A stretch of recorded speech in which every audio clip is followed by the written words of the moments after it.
Andrew here from Foresight Sports Canada. We are at the 2025 Golf Canada Media Day at Weston Golf Country Club. We have Ashton McCulloch here. We're going to bring him in for a little bit of a chat, talk about Foresight Tech, and then talk about his career and just some personal stuff. So Ashton, first off, appreciate you jumping on here and taking the time. Yeah, thank you for having me. Yeah, no worries. To start, obviously being a Foresight user, could you talk about how you sort of practice and look at numbers and use the tech and to benefit yourself and your game? Yeah, I mean, I start every day kind of with a block practice.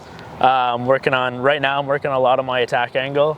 And definitely launch. So I'm trying to get a little bit more forward shaft lean. So it's kind of just it's a metric that I use to say, hey, I'm doing it right.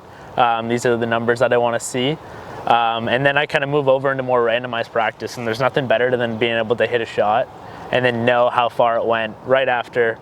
Yeah. There's no guesswork. Yeah. And I especially use that a lot with my wedges right now as I'm trying to get ready for a big summer. Yeah, awesome. Love to hear. And how often would you, say you're looking at that angle of attack or doing drills like that, how often would you, step in? Is it every 2 weeks that you sort of double check, or are you doing it consistently and daily? Yeah, I mean, I do it every day. It's how I start my day when I get to the golf course, when I'm hitting balls.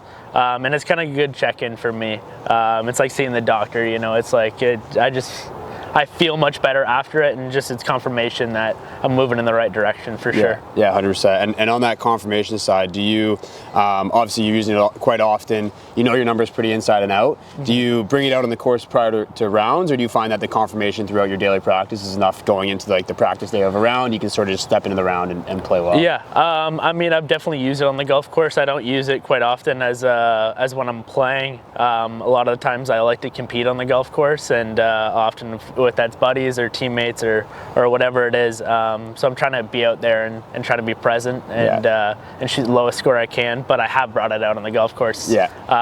And trying to, like we said, getting that confirmation. And for me, I use it a lot about, wind. If I'm taking 5 yards off this shot, I want to see if I was right. If I'm adjusting correctly. Yeah, 100%. Love it. Well, I appreciate the tidbit there. And for you, those of you who don't know, Ashton's currently at Michigan State. What year are you going into?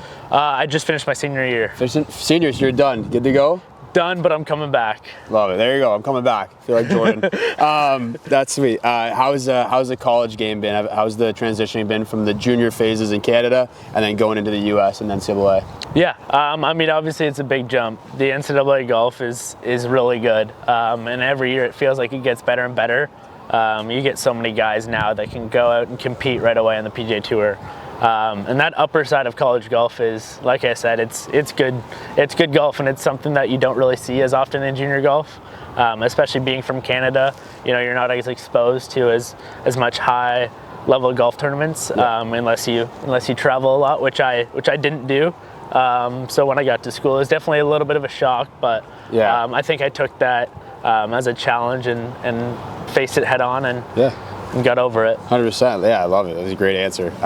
And with playing, definitely throughout the U.S., you get so many climates, so many different varieties of golf courses. Do you find it tough going from that Florida course, that northern course, to that desert course, and jumping around? Or how do you guys manage the practice of all of that? Yeah, I mean, I think it comes down to kind of knowing the tendencies of certain things, how it comes out of Bermuda lies, into the grain, down grain, and just that understanding of golf knowledge, and kind of using that as a baseline. And then obviously with Foresight, you have so many different metrics that you can track and see how far your ball carries at different altitudes, and if it's spinning more off Bermuda, which for me it typically does, especially with normally they're sandy. Yeah. So yeah. Awesome. Yeah, well, I guess final question here. What are you looking forward to most this coming year?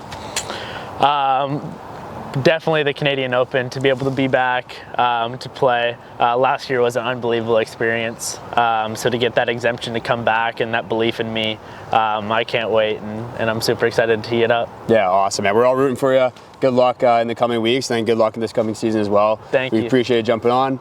Everyone, that was Ashton. Thanks again, and good luck this season. Yeah. Of course. Thank you.